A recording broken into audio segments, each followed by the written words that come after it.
guys, this is Erin or Gimme Yarn 418, and this is going to be my TGIF video for the week, for the past 2 weeks, but it's not my normal TGIF video. I'm here with Dewey, Molly, and Max are outside. I have been pretty much absent from the world for the last week and a half. Many of you already know, but I'm sure some of you don't know what has happened, and I decided it was finally time to go ahead and try and tell you guys what happened.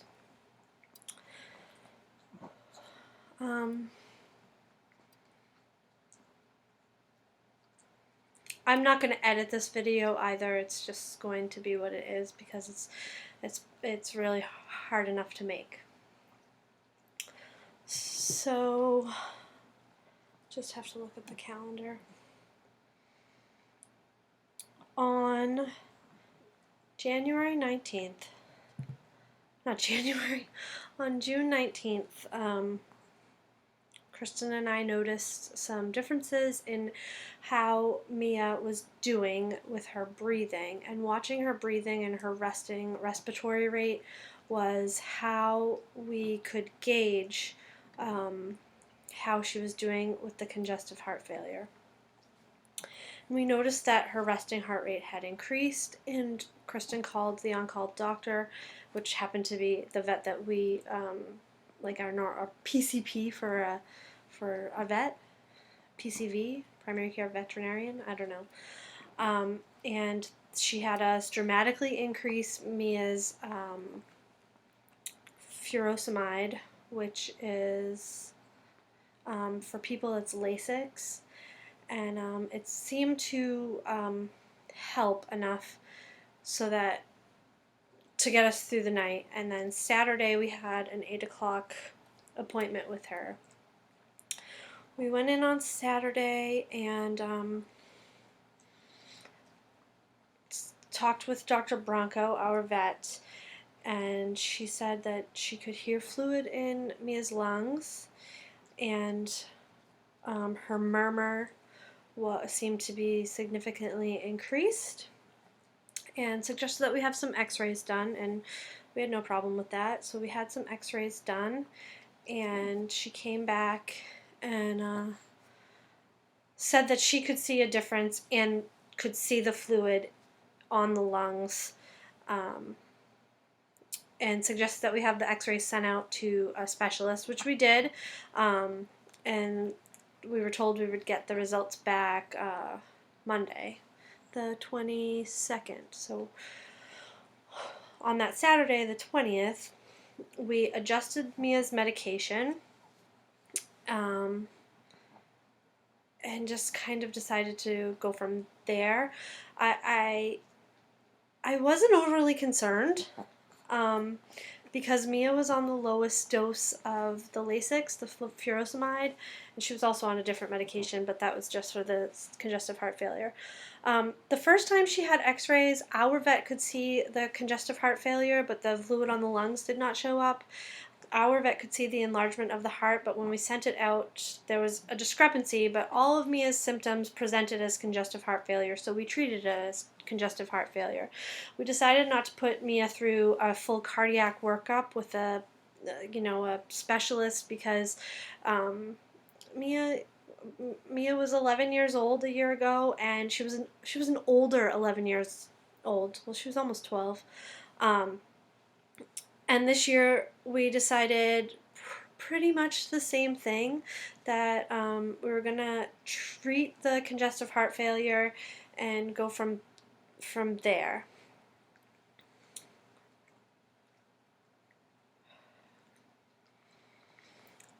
Sunday and Monday were pretty good. Her breathing was pretty good. Monday, I got up and I ran all the errands. I even had to stop at the vet for one of her medications. Oh, and she had also been put on antibiotics for an infection in her mouth. She wasn't able to have any mouth procedures done because we were concerned that she wouldn't survive anesthesia. Monday at about 2 o'clock, Monday the 22nd, Dr. Bronco, Sarah, called us and told us that Mia's congestive heart failure had progressed. And Kristen and I were both on the phone, and that we were going to continue to increase the Lasix as needed. And we were also going to add a third medication that is given to dogs with enlarged hearts. And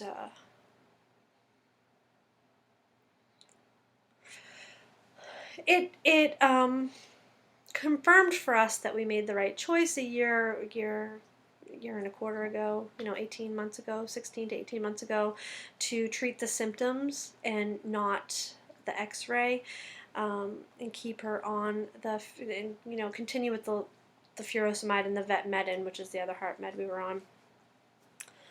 And I asked Sarah, Dr. Bronco, the question that nobody ever wants to ask is, how much time can we expect to have with Mia?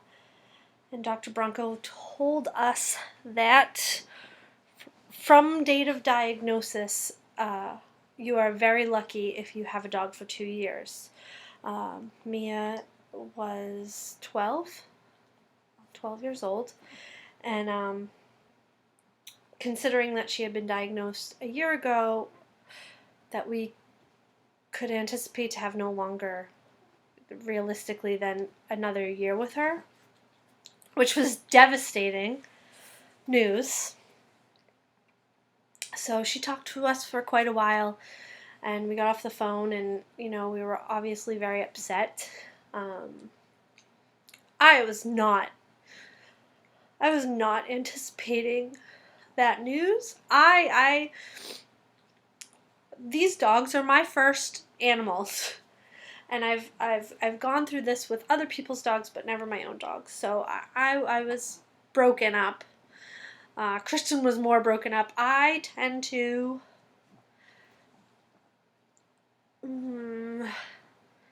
I have to be stoic, because if I'm not stoic, it will consume me. So I cried a little, and then I was okay. But I wasn't okay, because about a half an hour later, Mia just started. She couldn't catch her breath. I said, "Call the vet, we're going now." So we took Mia to Remedy, our vet. Dr. Bronco was there, and she took us in, and it was about 5 o'clock by this point, so I might be a little bit off on the timeline. They closed at 6, so maybe she called us about 3, and it was maybe an hour later, and it takes us about half an hour to get to our vet. So anyway, it was about 5 o'clock. We were squeezed into an appointment. I mean, there were no appointments available, but they saw us.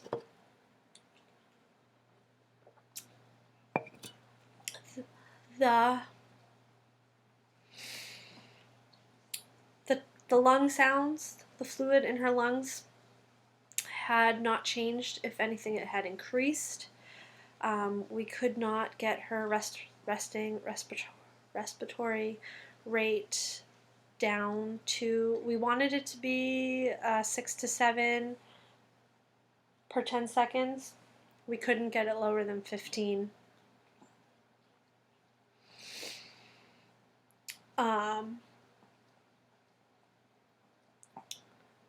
They gave her an emergency dose of furosemide, which was the Lasix, which is 8 times the dose she was on, and 16 times the dose that she was on before the past Saturday. They told us, in half an hour we should see some improvement. And instead of improvement, we saw a further decline.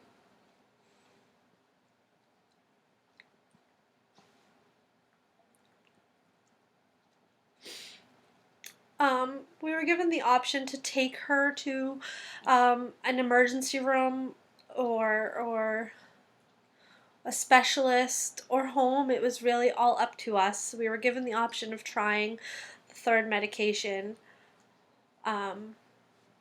Taking her home, we asked if this was the end, what would happen, and pretty much Mia would have not been able to breathe and suffocated.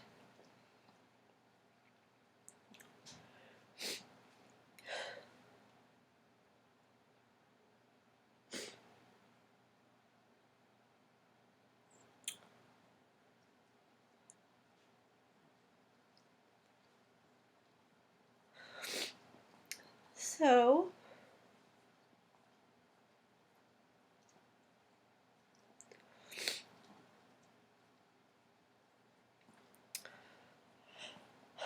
we decided, well, we analyzed. Mia had 2 luxating patellas that will not go back in her hips, and she was on pain medication every day.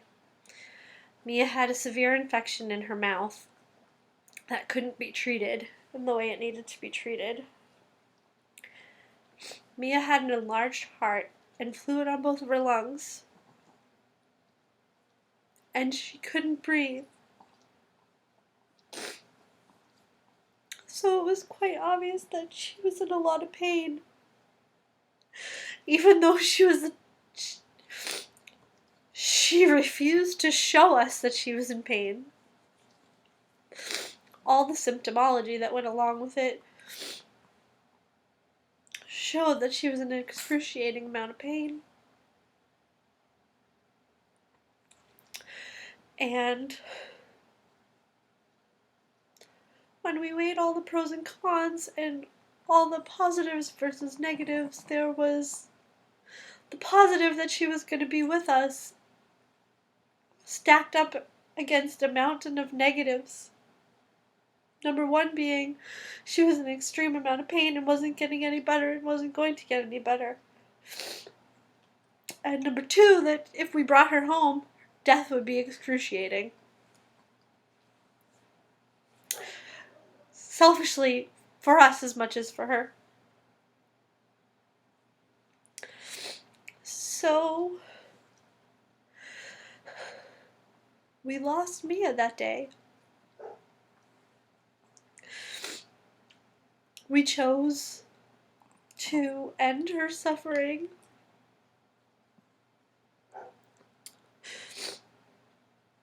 And we lost her.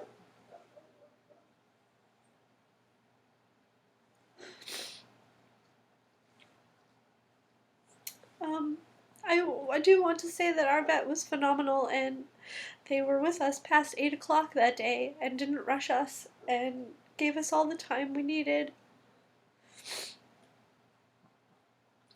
And things are starting to get a little better, don't feel any better, but we're trying to move on and stay busy. And we got Mia's ashes back on Monday. No, Wednesday. I'm sorry, Wednesday. And we have plans for what we're gonna do. And basically, I with the exception of posting that we had lost Mia, I have been radio silent on all aspects of social media. I have not responded to Facebook. I have not responded to Instagram. I have not responded to emails or Ravelry messages. I haven't even responded to text messages, except for from some very, very close friends and family. So we are starting to even though it hurts to try and continue on, to try and move on, push through. The dogs are doing well. Dewey was with us that day because they were the closest of the two, and we thought it was important that he come with us to the appointment because we had a suspicion, even not though it was we did not verbalize it. We had a suspicion that we would lose her. Max reverted to puppy, I think, trying to distract us with extreme naughty shenanigans. And Molly was, most surprising to me, completely devastated for about a week. Just very sulky, would not let either of us out of her sight. So that being said, we took the dogs. We've taken the dogs for trips almost every day since then. We haven't really been social, but we've taken, just family trips. We climbed Mount Ascutney. We went to the dog chapel in northern Vermont, St. Johnsbury, I think it is. We've just gone for random drives just to try and keep them busy. So, I was going to put some pictures at the end of this, but I'm really not ready to go through photos just yet. But I will put a couple from the 22nd and from the day we went to the dog chapel with the other 3 dogs to try and kind of heal as a family, or begin to heal as a family, and to kind of just pay our respects to Mia. This video is 20 minutes long, I'm sorry. So that is where I have been. I am slowly trying to dig myself out of this deep, dark hole that I feel like I'm in, and recover as best as I can, and we can as a family, and hoping to return to videos and normalcy, perceived normalcy, soon. So I'm realizing this video is extremely dark, but I'm not re-recording it. So I'll put a couple pictures at the end of this, but not as many as I was thinking, and I hope you all understand, and that you are all doing well. And if you're a praying kind of person, just say a little prayer for Mia, that she is resting peacefully and running free with all of her friends that were waiting for her. Alright, that's all for today. I hope you're all doing well, and I hope to talk to you soon. Bye-bye.